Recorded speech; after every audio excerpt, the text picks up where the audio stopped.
Well, hello, friends. Thank you so much for joining me for another episode of Reading Michael Jackson. I am your host, Lena, and I'm so happy to be here with you today to discuss another piece from Michael. It is a muggy Wednesday, gray and overcast in mid to late September. And I have to say, I am looking forward to the weather getting a little bit cooler consistently and enjoying that fall or autumn weather that comes at this time of the year. I personally love it, and I'm really excited because with this week, we are counting down our final 5 episodes to discuss a new piece, which means there's not many left of season 1, and then it will be a wrap, which means I am heading into contemplating and recording season 2 pretty soon.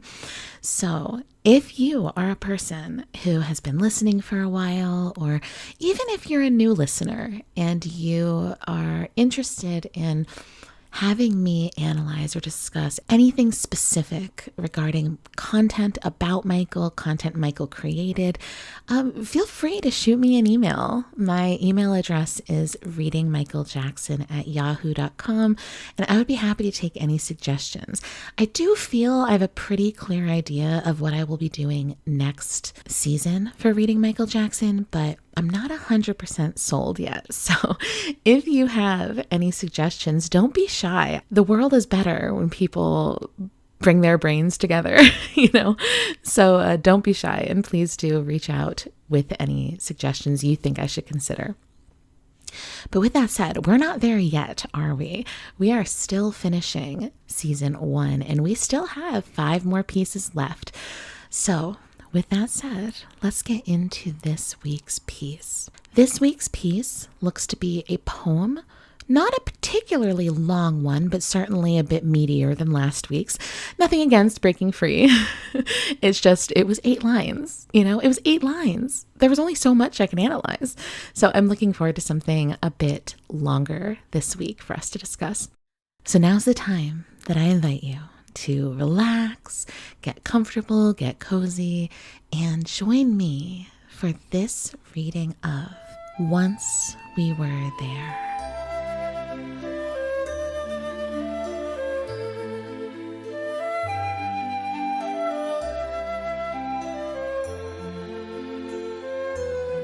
Once we were there.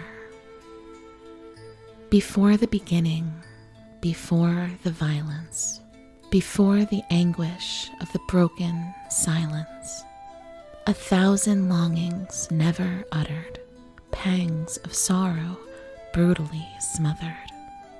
But I have chosen to break and be free, cut those ties so I can see, those bonds that imprisoned me in memories of pain, those judgments, interpretations that cluttered my brain.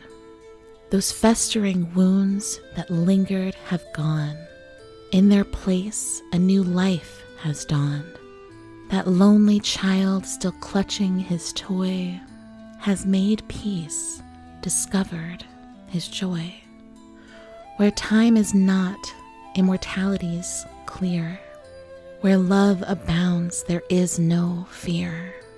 The child has grown to weave his magic, left behind his life of sorrow, once so tragic. He is now ready to share, ready to love, ready to care. Unfold his heart with nothing to spare. Join him now if you dare.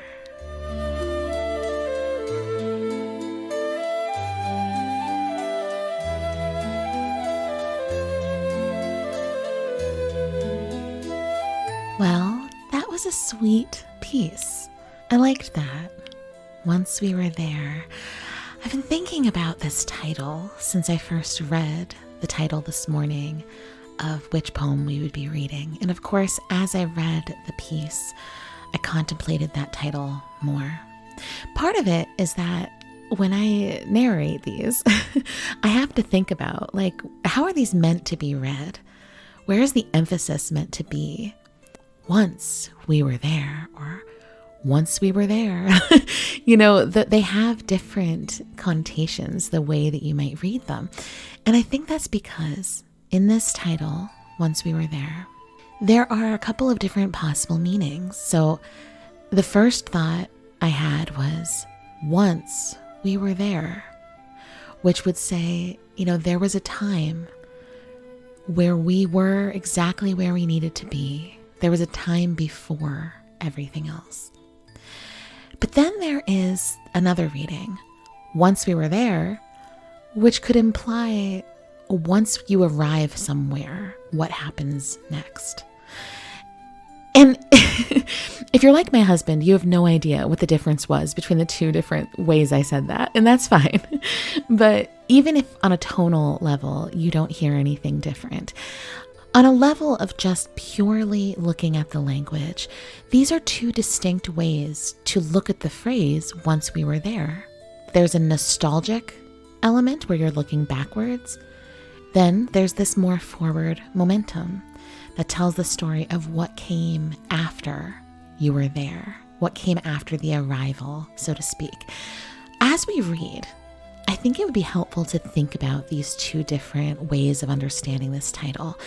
Having just read through this and skimmed through it a little bit more after I did the recording, I think it actually could mean both things. I don't know if that is intentional on Michael's part or not, but I think it could. So we'll get into that a little bit later as we progress.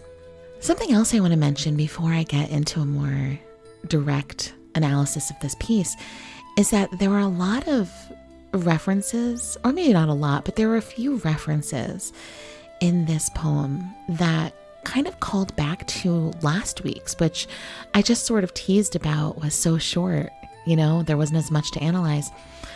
But in the second paragraph, he starts with, "But I have chosen to break and be free." So that's an instant and obvious callback to the previous piece.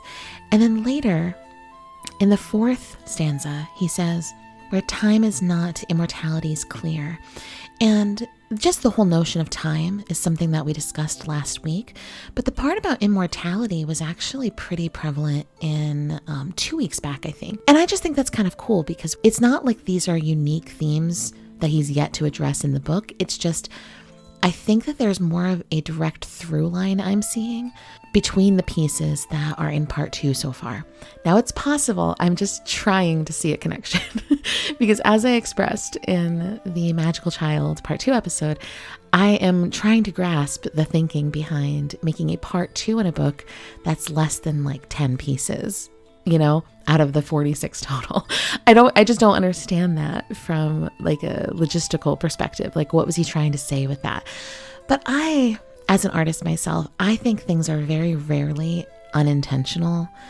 I think that everything compiled in this book is purposeful. And I'm very curious about the purpose or goal behind some of these. Now, a lot of people debate, what is the right way to interpret something? Is it that you figure out exactly what the artist had intended and the artist's intention is the only right analysis or response? Or is it that you get out of it what you get out of it when you approach it, and whatever you get out of it is part of the point? So a reader's response and analysis is just as valuable as the intention of the author. I'm somewhere in the middle, but I tend to agree more with the reader response than the authorial intent being the thing we really seek to understand.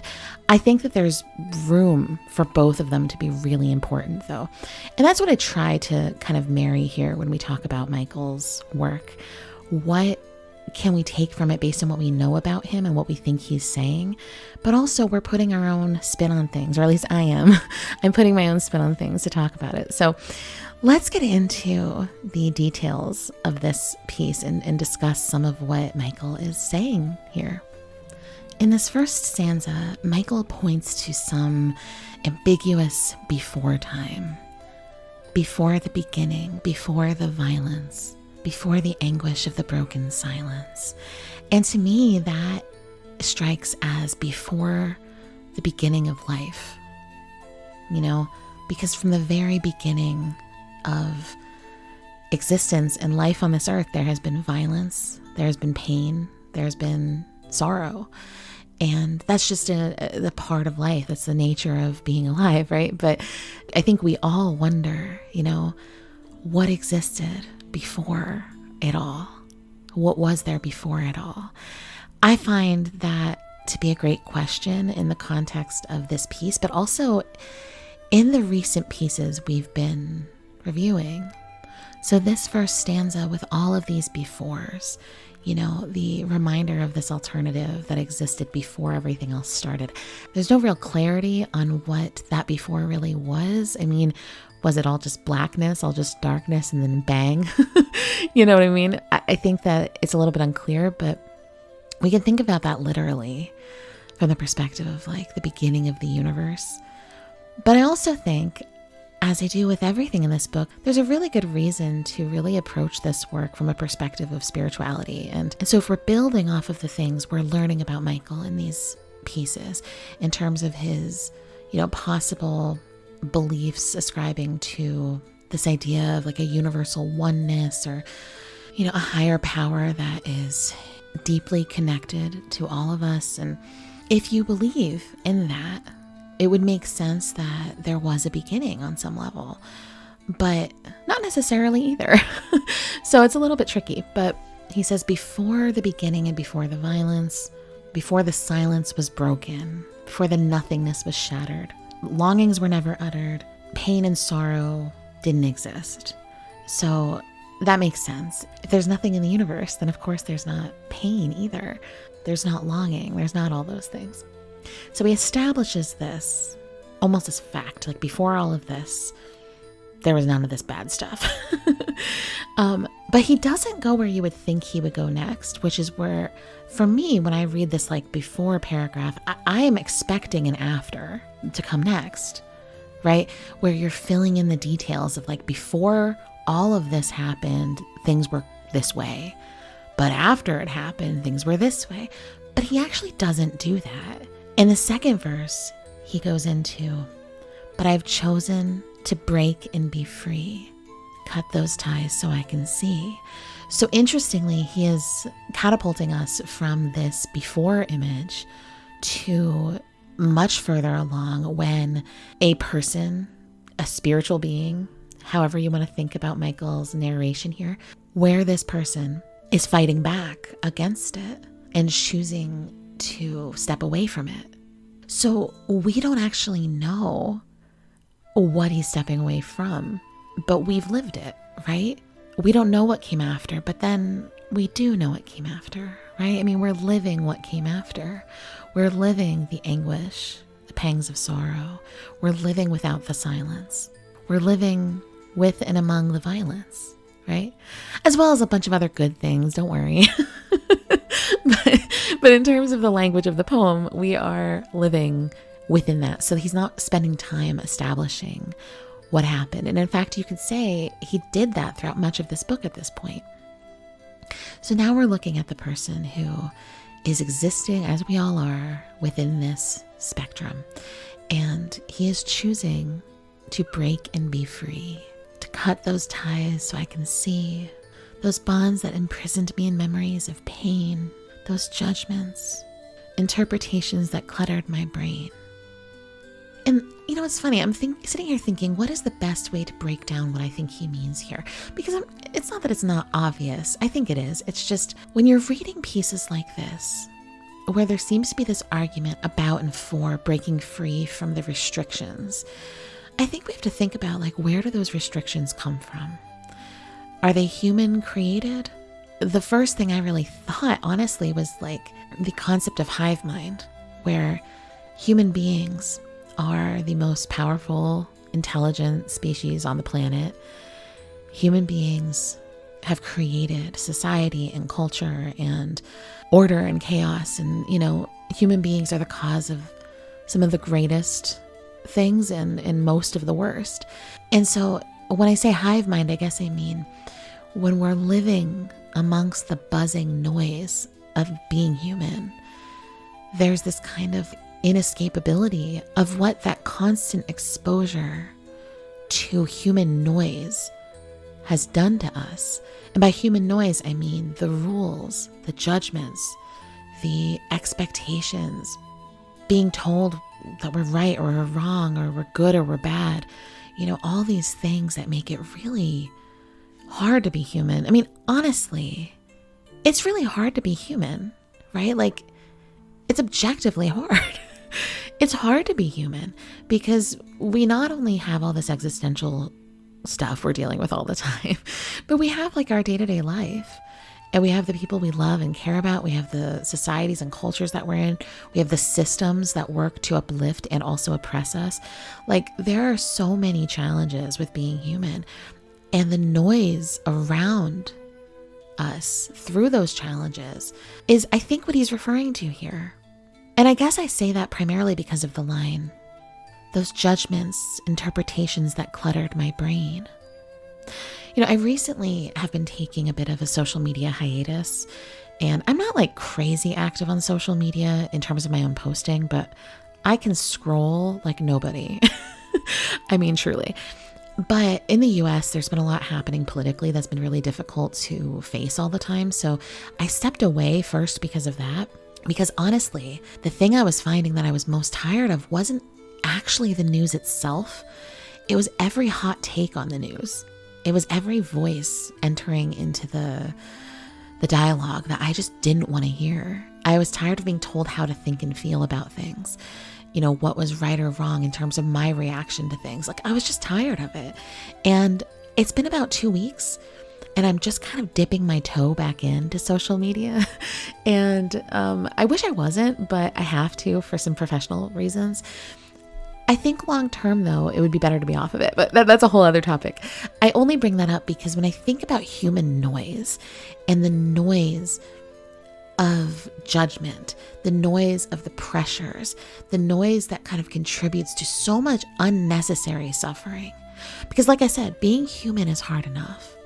We have to withstand the natural elements of being on this earth. We have to sustain through the uncertainty as to why we're here. We have to get through supporting and keeping ourselves alive, loving each other, taking care of each other, finding moments of contentment and happiness. There's so many challenges just within all of that, but you add all the noise, the excess that's generated by humans all feeding into one kind of system.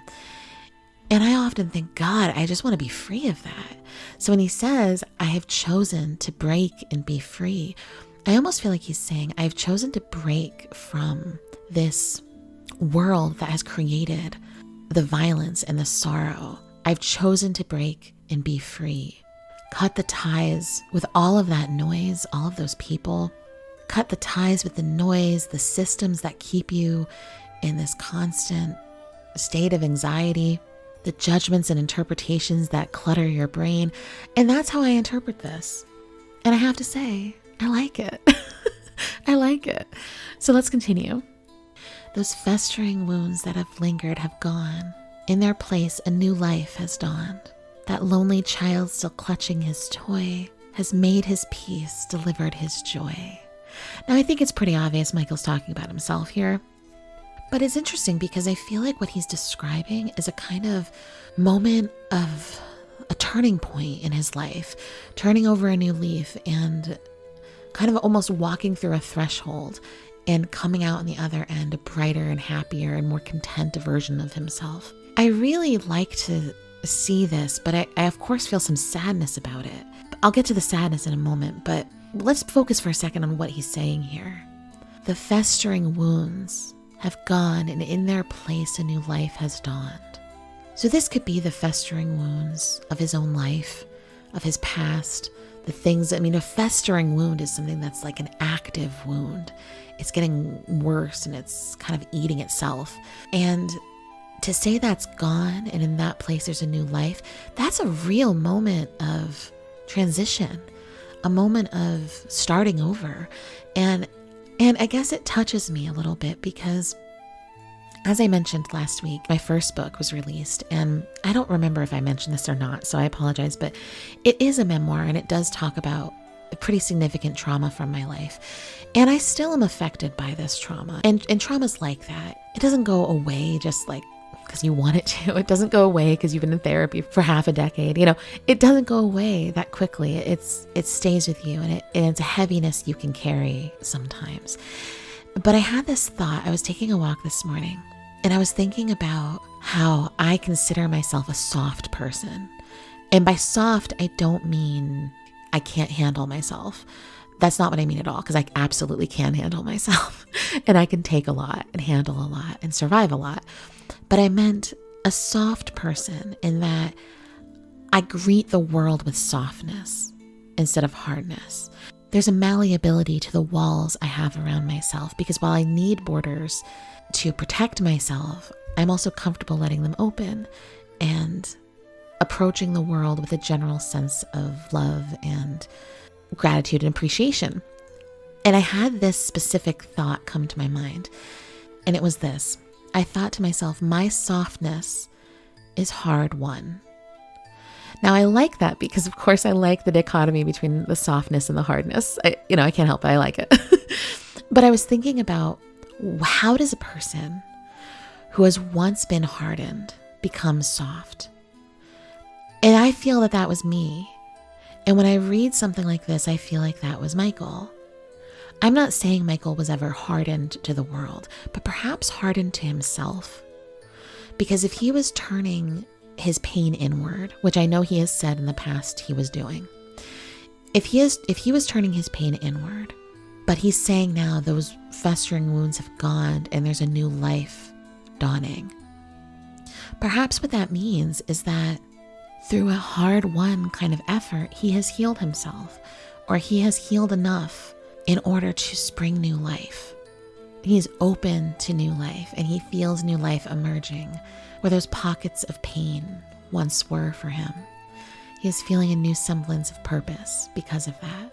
And I think that is a common response to healing, where I believe you know that you are truly healing when you begin to soften again, and you begin to open yourself up to ways in which you could use your pain as means of bettering the world, whether that's bettering someone else's day, bettering someone else's life, or actually taking real significant action. And I'm not trying to paint with a broad brush when I say this, because of course everyone's kind of healing journey is very separate and very different from one another. But I guess my point when I say this is that I interpret Michael talking here about the decision to step away from a world that creates pain and chaos and violence, a decision mentally and spiritually to step away from that, to heal himself and to sprout new life within himself. And again, I know I've referenced this line so many times on this podcast, but given the time frame that this was published and the time frame that the Dangerous album came out, I feel like it's possible the lyrics to Jam were written around the same time as some of these pieces. And the line, "You can't hurt me, I found peace within myself," is something that's always stuck with me. Because I remember many years ago when I was in real personal chaos, I remember praying and journaling about this. I just want to feel peace inside. And I remember the first time I heard that line, I was like, is that possible? Is it possible to not be hurt by other people because you have peace within yourself? And that's what I feel like he's describing here. Healing the wound so that you can sprout and grow new life fresh from it. Sometimes the most fertile ground is where a forest fire has burnt everything down and it's all ash, where we lay compost and everything is broken down and starting fresh, renewed. And that's how I see it. And that is how, to me, the healing process can often feel, is it's almost like a brand new life. I was thinking about this the other day, how I think I giggle more than I ever have in my life as an adult. And I'm sillier more than I've ever been in my life as an adult. And I find joy and fun in almost everything now than I ever have. And I'm an adult. And I think that there is something too, like a new life and sense of joy and love for life can emerge where the deepest pain once was. And that's how I see what he's saying here. And I just think it's beautiful and encouraging to see. He continues, where time is not, immortality is clear. So wherever time doesn't exist, which I imagine is both the before and the after, but who knows? Immortality is clear. So immortality is the answer, but time exists in this physical realm that we have created. We talked about that a little bit last week. Where love abounds, there is no fear. The child has grown to weave his magic. Left behind his life of sorrow, once so tragic. So exactly what I was talking about, coming through the pain, like the inner wounded child, not growing up, but surviving and starting fresh and stronger. I like that he doesn't qualify this as the inner child grows up, because obviously we know Michael doesn't feel that way. But even psychologically speaking, I mean, I've been in therapy for 5 years, and we talk about the inner child stuff a lot because it's true. And there's a lot of psychology that backs this up. Like, our inner child doesn't just vanish because we get older on a calendar. We are still nursing and nurturing that inner child. And that inner child and how that inner child feels and reacts to things is one of the biggest guiding forces of our lives.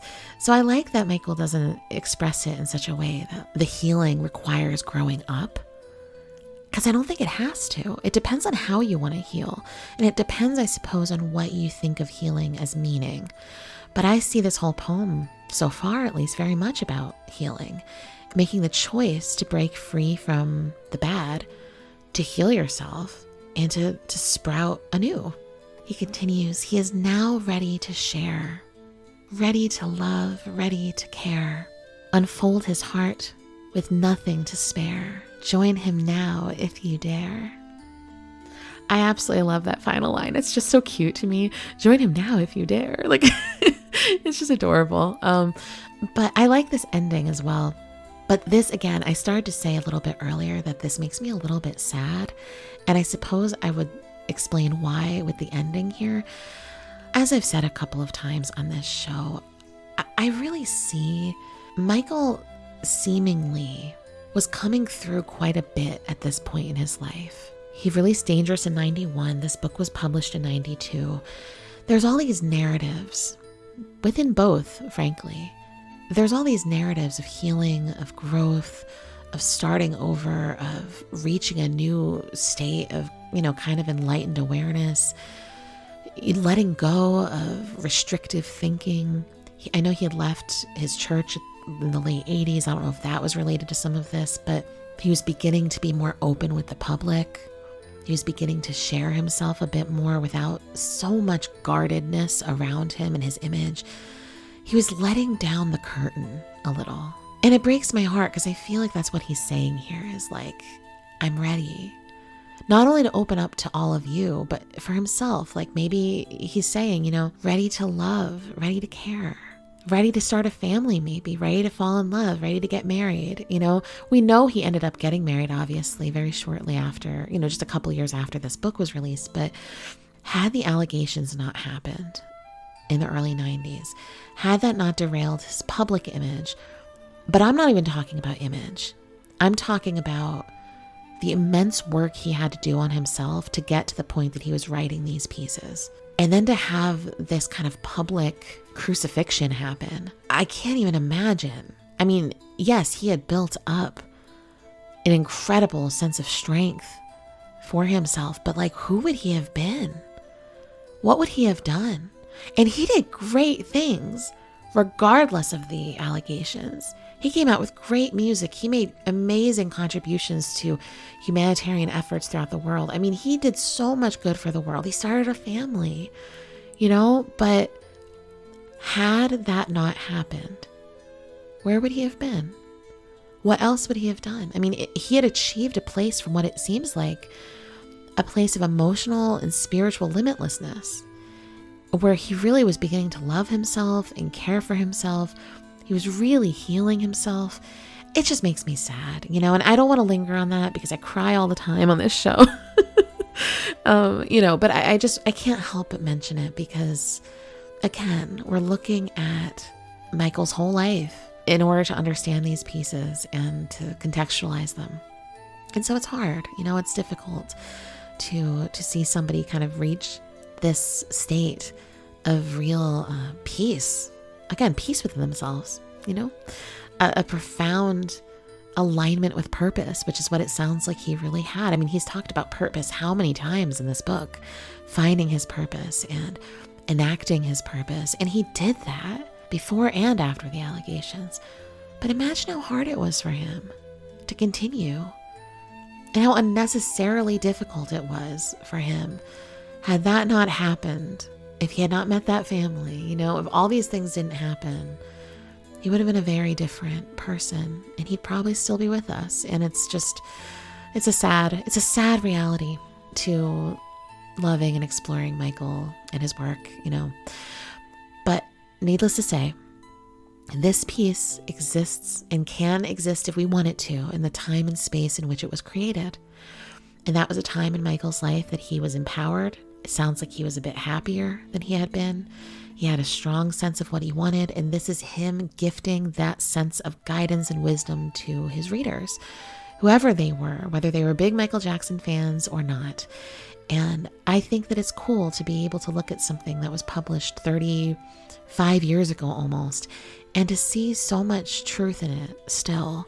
Because realistically, the human experience doesn't change that much decade to decade. I mean, our technology changes. We might evolve culturally and, in our societal views of things, but the inner human experience is really the same in a lot of regards. So I really enjoyed this piece, and I really liked for myself being able to connect it to some personal stuff as I was reading and contemplating what Michael says here. And I hope that when I do that you also connect it to your own life, because I certainly don't mean for it to ever feel like I'm trying to make it about me. It's just my own way of understanding and processing what he's saying. And I use my framework of healing sometimes as a way of understanding his. Because I don't know if it's an age thing, like when you're in your mid-30s, you start doing this work, or if it's just where I'm at and I happen to be in a similar place that I think he was at when he wrote this. But it's a wonderful experience to read these with a sense of understanding what I think his goals really were in writing these pieces. So I want to thank you for joining me for this conversation. I hope that you enjoyed it. I hope you got something out of it. I know I did. It's funny. I want to start revisiting the earlier pieces in the book pretty soon as we gear up to close here. And I almost want to listen to my old episodes, but I almost feel embarrassed because what did I say? I don't know. But anyway, I hope you enjoyed it. I enjoyed talking with you and connecting today. I wish you all a wonderful, wonderful week and weekend. And I will talk to you all very soon. Until then, take care.